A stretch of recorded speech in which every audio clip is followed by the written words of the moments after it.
Korban meninggal dunia bencana banjir dan longsor di Provinsi Aceh, Sumatera Utara, dan Sumatera Barat. Pertanggal 1 Desember 2025 tercatat ada 442 jiwa. Kemudian jumlah korban hilang ada 402 jiwa. Sementara jumlah korban luka ada 646 jiwa. Sementara jumlah warga yang terdampak terdapat 1,1 juta jiwa.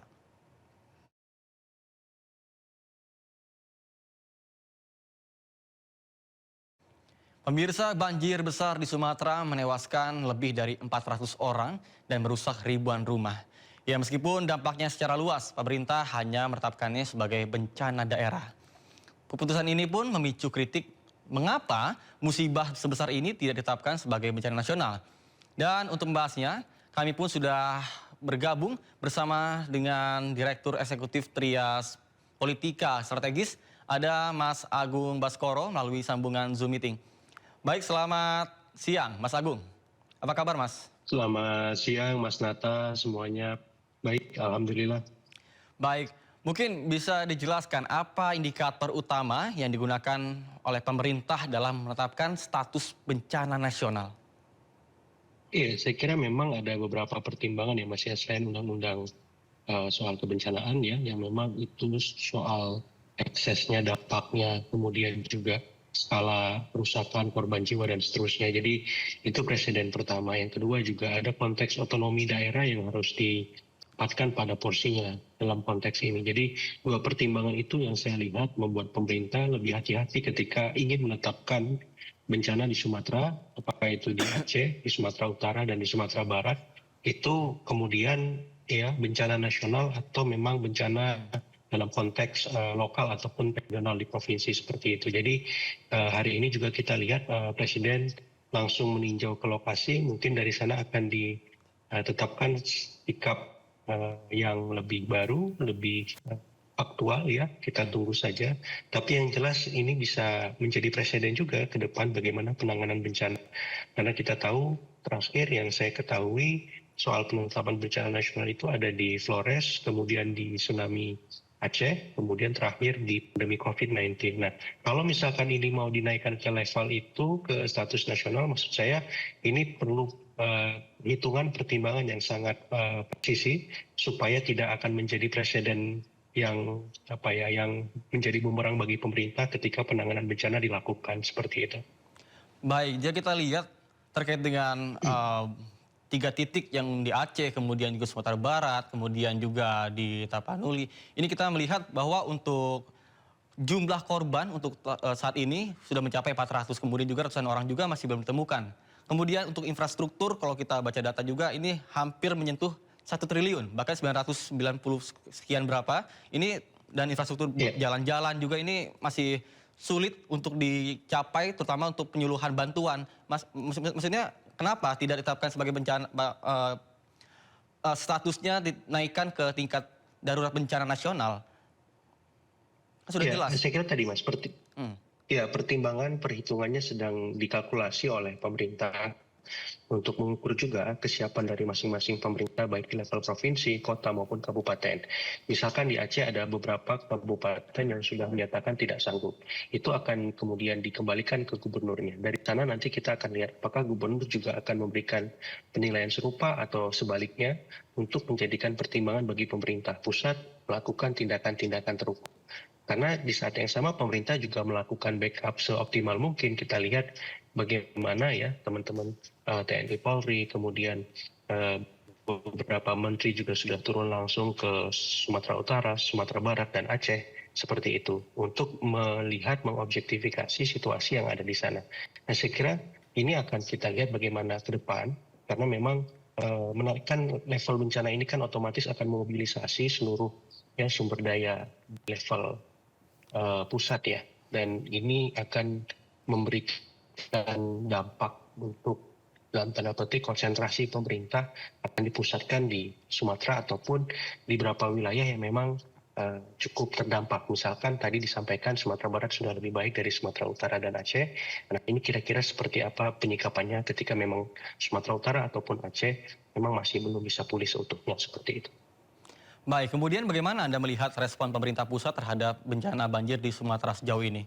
Mengingat berbagai kesiapan dari pemerintah pusat juga Jadi, sudah memberikan bantuan, kemudian juga tapi ada beberapa yang masih kesulitan mungkin terkait dengan komunikasi yang terganggu, kemudian juga apa namanya karena kasus-kasus banyaknya jembatan terputus sehingga ini menyulitkan dari pemerintah pusat untuk melakukan penyuluhan.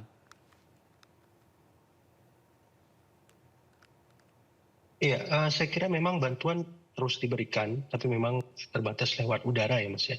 Dan kita tahu bahwa ada banyak ya Hercules, kemudian helikopter, kemudian juga ada teman-teman dari Angkatan Laut yang mobilisasi perahu karet ataupun kapal perang untuk bisa mendekati lokasi tujuan agar bantuan bisa diberikan. Tapi lagi dan lagi, saya kira di sini penting dipahami bahwa ketika menetapkan status bencana, apakah itu sifatnya lokal ataupun nasional, ini ada indikatornya, ada perhitungannya. Tapi tidak menutup ruang bahwa pemerintah sampai hari ini itu terus membantu, mendukung, dan membackup penuh pemerintah baik di level kota kabupaten maupun provinsi. Jadi menurut saya yang paling penting sebenarnya bagaimana pemerintah baik di level pusat maupun di level daerah turun tangan bersama, dibantu oleh masyarakat ya semuanya semacam itu. Karena ini memang bencana di luar di luar dugaan, di luar prediksi kita karena terjadi sedemikian rupa dalam waktu yang sangat cepat. Jadi saya kira perdebatan ataupun tarik ulur soal status bencana ini eh, kita endapkan dulu. Tapi yang paling utama bagaimana penanganannya bisa langsung dilakukan ya, karena ini butuh hitung-hitungan yang matang, kemudian ukuran yang presisi, karena dengan ditetapkan sebagai bencana nasional otomatis pemerintah juga bisa mobilisasi bantuan dari luar kan Mas, seperti itu. Dah untuk sampai di level itu kan harus benar-benar dihitung semuanya, karena pemerintah tidak bisa melihat dalam kacamata tunggal ya, ada banyak pertimbangan yang harus mereka akomodir, dan itu saya kira memerlukan ya semacam hitungan yang matang semacam itu. Dan sampai hari ini saya melihat tindak tanggap pemerintah juga cukup positif ya, sehingga memang perlu disosialisasikan, dikomunikasikan dengan masif ke masyarakat bahwa pemerintah, utamanya pemerintah pusat, pemerintah provinsi, kota kabupaten, terus turun tangan membantu menyelesaikan masalah ini. Seperti itu Mas. Apakah perhitungan dari penetapan status ini tidak bisa dikaitkan dengan apa namanya batasan minimal jumlah korban atau maksimal seperti apa, sehingga ketika misalnya ada batasan ketika sudah melebihi dari 2.000 atau 3.000 korban jiwa ini akan ditetapkan sebagai bencana nasional, atau bahkan misalnya di bawah di garis bawah ketika korban ini masih di bawah 1.000 maka angka ini belum ditetapkan sebagai status bencana nasional. Apakah tidak bisa ditetapkan dari jumlah korban ataupun kerusakan yang ditimbulkan? Iya, saya kira semua hal akan dihitung Mas ya, termasuk soal korban, kerusakan ya, kemudian dampak-dampak lain gitu. Sehingga keputusan menetapkan statusnya dinaikkan menjadi bencana nasional ataupun tidak, itu berdasarkan perhitungan seluruh aspek semacam itu. Jadi kalau menurut saya perdebatan atau tarik ulur soal status ini biarkan kita kita endapkan, kita serahkan kepada ahli yang memang bisa memastikan hitungan itu memang pas macam itu.